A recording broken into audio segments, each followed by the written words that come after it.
"You're being dramatic," my girlfriend said after I saw her leaving the club with another man. Then, she told our friends I was controlling, like I had imagined the whole thing. I didn't argue. The next morning, I packed her things into labeled boxes, removed her code from my apartment, and left one note on the counter. She thought I had no proof until the stranger from the back of the club sent me the video. I'm 29. I work in IT, project management. At the time of this story, I'd been with my girlfriend, Kayla, for just over 3 years. She's 26, works part-time at a boutique downtown, and for most of our relationship, I was carrying the heavier financial load. The apartment was in my name. Rent, utilities, groceries. My card was on everything. I want to be clear about something before I say that. I didn't carry any resentment about it. I'm not telling you this to make her look bad before the story even gets going. I'm telling you because it matters later, when you understand what was actually at stake when things collapsed. We had a decent apartment. We had routines. We had each other's families in our lives to some degree. By surface-level measures, we were doing fine. But here's what you need to know before the rest of this makes sense. About 6 months into the relationship, before she moved in with me, when she still had her own place, we had one of those early conversations. The kind where two people are figuring out what they actually mean to each other and what they need. We were at her apartment one evening, sitting on the couch after dinner, and we got into talking about what we each needed to feel secure. Clubs came up. Dancing. Being physically close with other people on a dance floor. Where each of us drew the line. She wasn't pushed into that conversation. She was the one who drove most of it. She had clear opinions, she said. She wasn't interested in that kind of attention from other guys. That mutual respect mattered more to her than any single night out. That she already knew where her limits were. Her exact words, as I remember them. "I'm not that kind of girl anyway." I believed her. I didn't have any reason not to. I want to be honest about this. I didn't walk around carrying that conversation like a written contract. I didn't reference it in arguments or use it to monitor what she did. It just sat quietly in the background of what I thought we both understood. A thing two people said to each other early on, when what they were building still felt like something real. I didn't think I'd ever need to remember it. Looking back, I think she forgot it entirely. And I think, slowly, over 3 years of small corrections, I had been trained to treat my own memory of it as something I'd probably imagined. The night it happened was a Friday. Nothing special about it. Kayla was going out with Jessica and a few of their friends, same group they went out with regularly, same kind of night I had absolutely no issue with. I stayed home, made dinner, watched something I wasn't fully paying attention to, texted her once to say have fun. She sent back a couple of emojis. Around 11, I was still on the couch. A story notification came up from Jessica's account. I follow her. We've all been in the same social circle for years, so I tapped it the way I'd tap anything else in my feed. It was Kayla. She was on the dance floor, pressed against a man I didn't recognize. Not beside him, on him, her back to his chest, his hands visible, moving in a way that made the word dancing feel like it needed a footnote. I watched it once. Then I watched it again.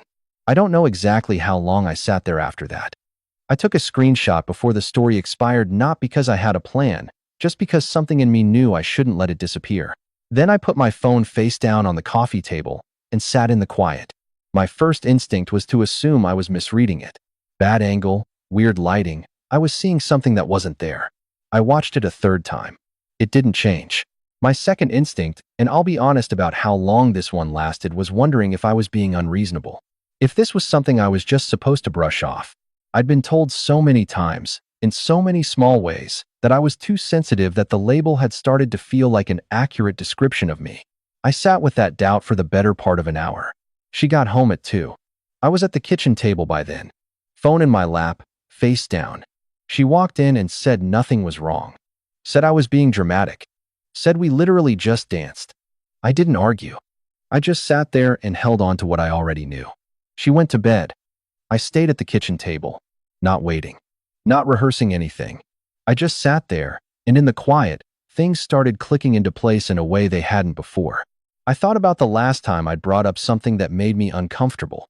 About 6 months earlier, there was a guy she mentioned regularly, a friend who had a habit of texting her late at night. Not once or twice. Regularly. I told her it made me uneasy. Not as a demand, just honestly. She called me insecure. Said I was threatened by her having male friends, that it was exhausting, that she shouldn't have to defend her friendships. I backed down. I actually apologized. Told myself I'd overreacted. Then I thought about the time I'd asked to be included in a weekend plan, a trip that involved staying overnight somewhere out of town, which affected our shared schedule. Reasonable thing to want a heads up about. She said I was being controlling. Said she didn't need my permission to have her own life. I walked that back too. Told myself I'd overstepped. I kept going through time like that, pulling up individual moments one by one. Things I had filed away separately because each one, on its own, felt small enough to let go of. I believed I was the sensitive one. I'd believed the problem was me. Sitting at that table at 2 in the morning, I saw them all lined up together for the first time. Every single time I raised something, a concern, a question, a limit, she found a way to redirect the conversation onto my reaction instead of her action. Not what she had done, not what I needed. Just, why was I like this? Why was I so dramatic? Why was I so insecure? By the end of every one of those conversations, I was the one explaining myself. I was the one who had been unreasonable. She didn't need to yell or threaten to pull that off. A sigh at the right moment. An eye roll. 3 specific words used consistently enough that I started reaching for them myself whenever I thought about saying something. And the worst part, the thing I kept sitting with, was that it had worked. For 3 years it had worked. I had accepted the label. I had slowly made myself smaller around my own instincts. Before she went to sleep, she'd grabbed her phone off the counter. I heard it going in the bedroom, notifications in, replies out. I could guess what she was saying. The machine was already running. She'd done it before. She woke up the next morning acting completely normal. Made coffee. Moved around the kitchen like nothing had happened. Mentioned something about her friend's birthday on Saturday. Apparently there was a plan. She was looking forward to it. I sat with my own coffee and said almost nothing. After a few minutes of that, her approach shifted. Are you seriously still upset? I didn't answer. This is so controlling, she said. I went out with my friends. I danced. That's it. You're acting like I did something wrong, and I didn't. I still didn't say anything. She picked up her phone and went to the living room. And then I could hear its screen lighting up, messages going out, the fast typing rhythm of someone who has something to communicate quickly. At one point I heard her laugh at something someone sent back. She was fine. She had completely moved past the previous night and was somewhere in the middle of making sure other people received her version of it first. By the time I left for the store that morning, she had probably talked to at least 5 people. The version they heard, he was controlling. He couldn't handle her going out and having a good time. He had some kind of jealousy issue that made being with him difficult. I had seen her do this before, not with anything this significant, but the mechanics were always the same.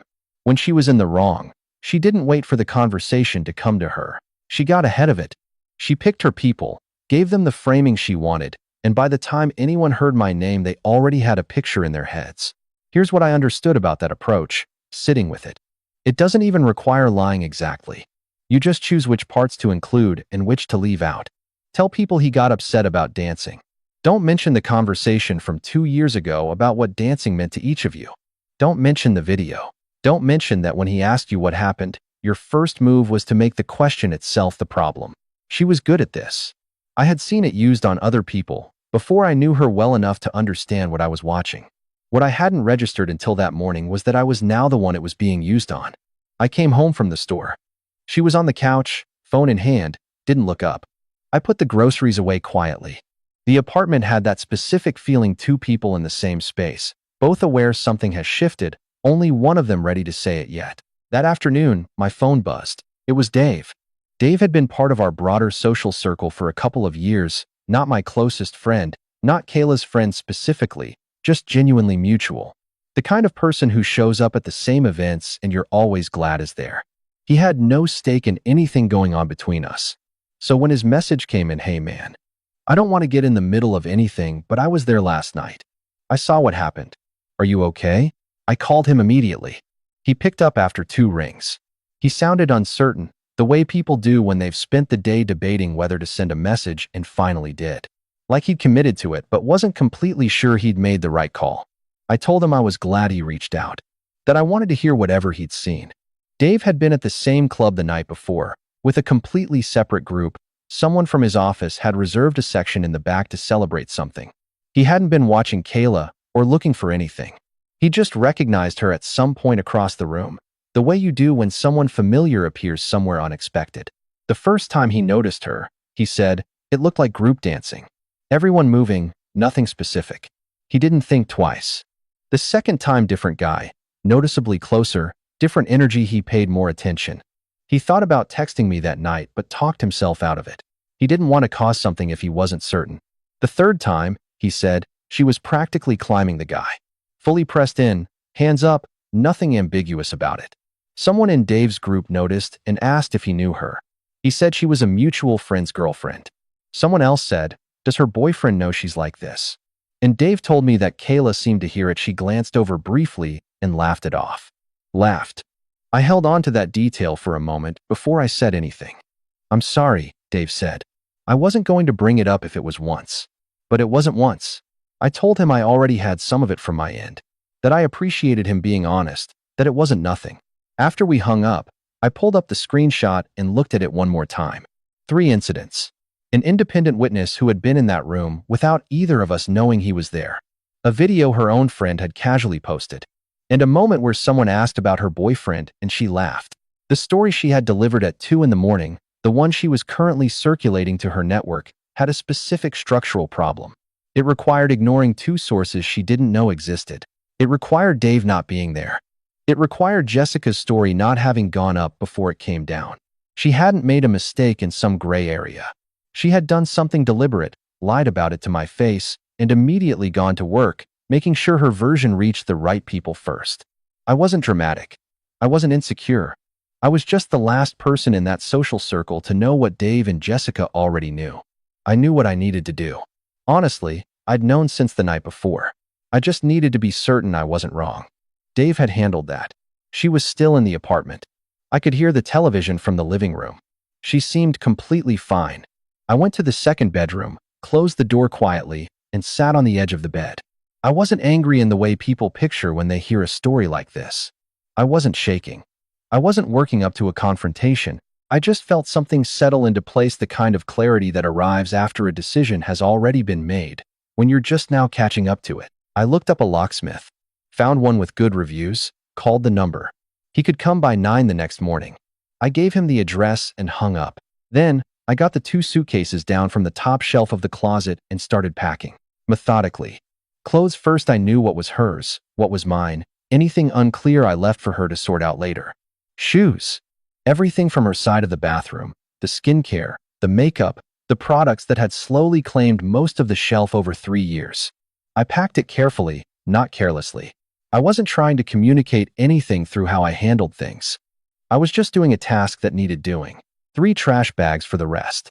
Items scattered through the apartment, things that accumulate when 2 people share a space for long enough. I did not go through her phone. I did not open her journal, which was in the nightstand drawer. I already had what I needed. I wasn't looking for anything else. When everything was stacked by the front door, I sat down at the kitchen table and wrote the note. I kept it short. The lease is in my name. Your things are packed and in the hallway. There's a new key on the mat. Please don't call me. 4 sentences. I read it once, taped it to the outermost bag, moved everything into the hallway, went back inside and locked the door. The locksmith came at 9 the next morning. I let him in, paid him cash when he finished, and he left me with 2 keys. One for me, one for the mat. Kayla had stayed at Jessica's that night. She'd texted me around midnight, staying at Jess's, see you tomorrow, and I read it without responding. It was the last message I received before the locksmith arrived. She came back mid-morning. I heard the elevator from inside the apartment. Our floor is quiet enough that sounds travel, and then her footsteps in the hallway, heels, by the sound of it. She'd come straight from Jessica's without changing. The footsteps stopped. I was on the couch, close enough to the door to hear everything clearly but not visible from the hall. She had stopped right where the bags were. I heard her shift something, adjusting one of the suitcases, and then a long pause. Then a knock. Soft first, like she wasn't quite sure what she was walking into. She tried the key. The lock didn't turn. A second knock, harder. Hey. A pause. Can you open the door? I didn't move. She called my name. Tried the key again. I could hear it against the lock. Then she switched to her phone. It rang on my end, through the door, 6 or 7 times. I watched the screen light up from across the room. I didn't pick up. Okay. Her voice shifted, the confused edge falling away, replaced by something more controlled. Can you just open the door so we can actually talk about this? This is insane. I sat there. She made a call. About 15 minutes later, I heard more voices in the hallway. Jessica, I assumed, and one or two others. I could hear bags being moved around and the particular pitch Kayla's voice takes when she's explaining a situation with herself as the injured party. He literally threw all my stuff out, she said. Who does that? That's completely insane.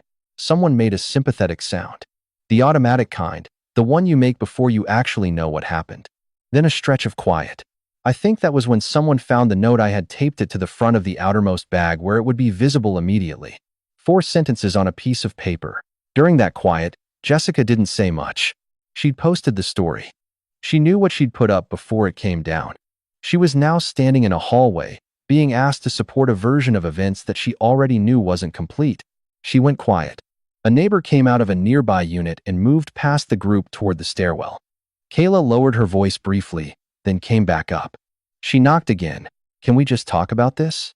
You're being so dramatic right now. I stayed still. That word. She was standing in a hallway. Her bags were on the floor around her. Her key didn't fit. Her own friend had gone quiet. And the word she reached for, the word she chose in that exact moment, was the same word she'd used when she walked in from the club. The same word that had followed every conversation where I tried to raise something real. The word she had used so many times to close conversations that it had become pure reflex. She said it to a closed door. She knocked twice more. Her friends were quieter than I would have expected from a group that had arrived prepared to back her up. After a while, I heard her start moving bags toward the elevator. I didn't look through the peephole. 10 minutes later, the hallway was silent. I went to the kitchen and made coffee. At some point, I opened the front door and checked the mat. The key was gone. She had taken it with her when she left. I went back inside and closed the door. In the days after, things were quieter than I expected. Some of Kayla's friends had been making the rounds with her version of events: the controlling boyfriend story, the dramatic overreaction, the guy who threw her out over a night of dancing. I heard about this secondhand, through someone I trusted. But that version ran into a structural problem. Jessica's story, the one Kayla didn't know I had screenshotted, the one that had been up for several hours before it came down, had been seen by other people in our broader social circle before it disappeared. Not everyone, but enough. And when people came to Dave asking what he knew, he told them honestly. He wasn't working on anyone's behalf. He just answered when asked. Kayla's version had a ceiling it couldn't get past. It could travel so far, and then it hit someone who had already seen something or spoken to someone who had. She texted me the day after, angry. It was a long message covering dramatic, controlling, trust issues, 3 years of her life, how I needed to work on myself before I could be with anyone. I read the whole thing carefully. Didn't respond. 3 days later, she texted again. This one was shorter, a different tone. She said she wanted to talk, that maybe she hadn't handled some things perfectly, that she missed what we'd had. She didn't use the word dramatic. Not once. I read it. Put my phone down.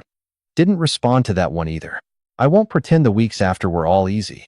3 years doesn't clean out of your system because you made a clear decision. There were moments I second-guessed the speed of it, the absoluteness. Moments in the first week where I sat with the question of whether I'd moved too fast. But then something would catch my attention. The apartment had a quality I hadn't expected. Not just quiet, something specific had lifted. There was a low-level pressure I hadn't consciously noticed because I'd absorbed it so gradually and so completely. I had spent 3 years pre-editing my own reactions before they came out, adjusting my tone, checking my phrasing, anticipating how what I was about to say would be received. All of that was just gone. The fridge had exactly what I actually buy. One morning, the word insecure surfaced in my head, and I just looked at it. It had no pull. Nobody had placed it there. I recognized what it had been used for, and I let it go. I wasn't dramatic. I wasn't insecure. I was someone's safety net who had finally understood that safety nets don't have to stay. You get to take them back.